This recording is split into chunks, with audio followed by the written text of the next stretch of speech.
presidential candidate ate era ng'omuyimbi Munnayuganda. Bayimbi bannange Bannayuganda nakibagambako ate nga sinze nasooka okyogera wabula nga Marcus Garvey yakyogera emyaka 19 egiyise. One civilization is not complete without its art, the highest form of expression of human intelligence. Tuzenga tubagamba nti abayimbi amaloboozi gammwe manene nnyo, amaloboozi gammwe gasobola okubakuuma mu busibe oba gasobola okubataasa ate ne gataasa ensi yonna. Bayimbi bangi babadde basasulwa okukozesa amaloboozi gaabwe okwogera ebikyamu, okuwagira ebikyamu. Mwanatu bangi nnyo ne basasulwa n'okuvumaganya ekifaananyi kyabwe. Bangi abayimbi balaba nga bo beenyuma nga bo ne bagamba apa abadongo tetusobola.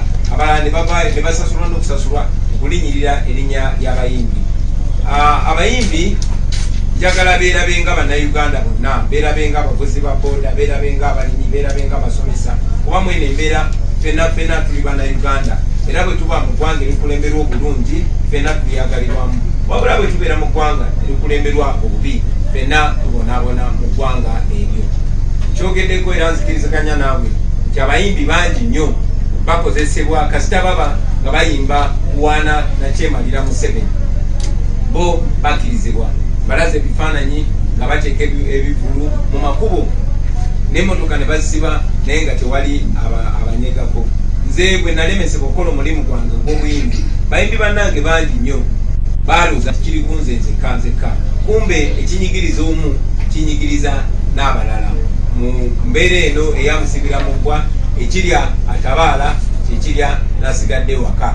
Kaakati abayimbi bangi tebasobola kukola, naye ate gavumenti y'emu yeyawadde working permit ku muyimbi munnaffe oyo eyavudde Nigeria. Gavumenti y'emu ng'eyita mu poliisi yayo be bamuwadde obukuumi. Era singa abayimbi tebavuddeyo kwemulugunya, nkakasa tewali kyandibaddewo. Naye kubanga Mwami Museveni abadde akozesanga nnyo abayimbi, era nti yalabye nti abayimbi tulina eddoboozi ddene, kwe kwagala ate nkubika ku buswavu okukwata mwana mulenzi oyo Omah Omunigeria kwabadde kubika ku buswavu. Kya mukisa mulungi nnyo nti Katonda bw'alaba omuntu akola ekikolobero ne bw'alowooza nti ali mu kwerongoosa ate abayongera kwesiga bisooto. Bayagadde okwetereeza nga bakwata Omah ate ne bongera kwerabisa.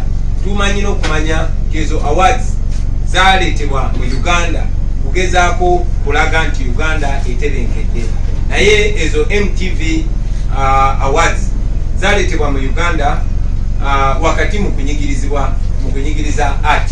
Zaaleetebwa mu Uganda kugezaako kulaga nti Uganda eri ntende, naye ate nga Uganda eri mu kunyigiriza. I will say that in English.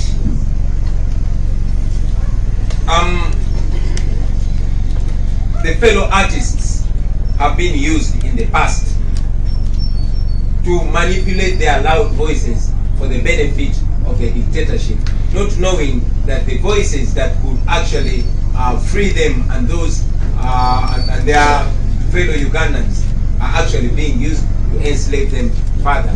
I told the artists before, and as a matter of fact, I was only reiterated what was said more than 100 years ago, that one civilization is incomplete without its art, the highest form of expression of human intelligence. And I called upon artists to know how powerful their voices are, especially in a very critical time like this.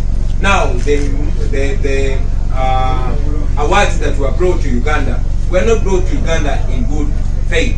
They were brought to Uganda to cover up for the injustices. I really did not disagree with the MTV awards coming to Uganda in the face of injustice in a country where some artists are not allowed to perform, in a country where some artists are not allowed to express themselves, in a country where some artists are stifled on account of their political views. I think, and I still think, that the MTV awards were being used as partners in crime. However, it is also good that this also served as an opportunity to expose the regime further. Ugandan artists have been blocked from working on account of the COVID-19. Even if some artists have actually been allowed to perform for as long as they are only singing praises for the Museveni dictatorship.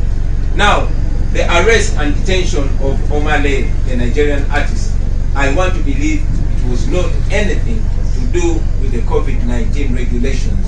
It was an act of shame. The regime was exposed after the Ugandan artists came out to complain about the double standards, to complain about the selective application of the COVID-19 regulations. That is how the police came out to arrest Omah.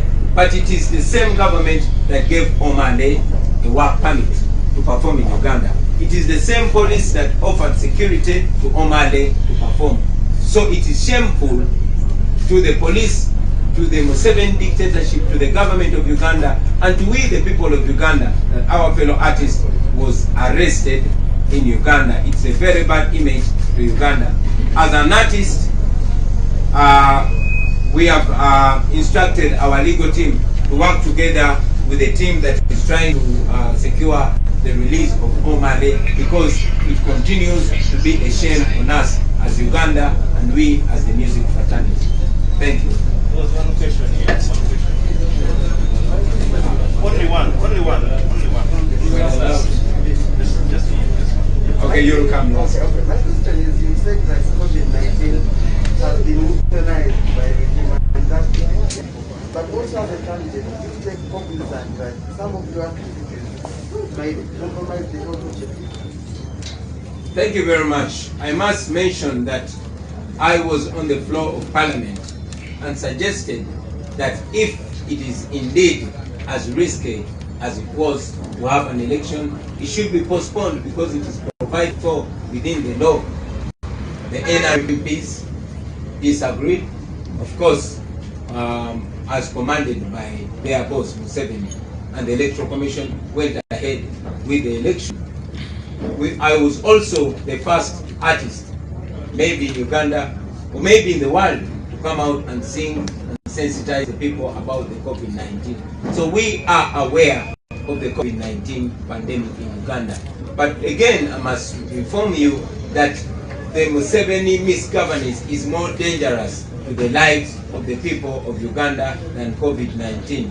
More people have been shot dead than the number of people that have died of COVID-19.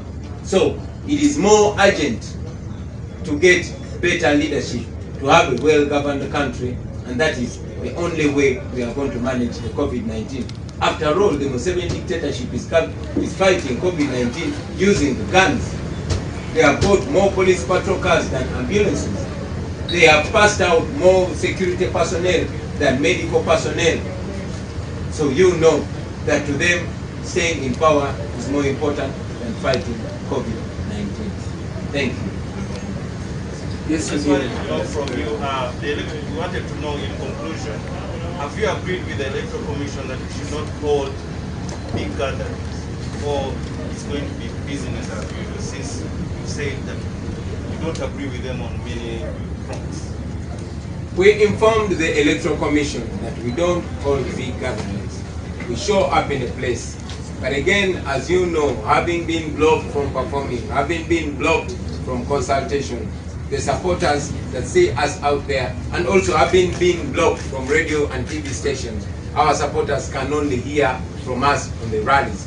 We continue to encourage them to social distance, and in any case, the military and police tear gases them, and they listen to us from far places. We also continue to encourage our people to wear masks and do as much as they can to individually fight the COVID-19. After all, the masks that we passed as Parliament have not adequately been distributed to the people of Uganda. Thank you very much.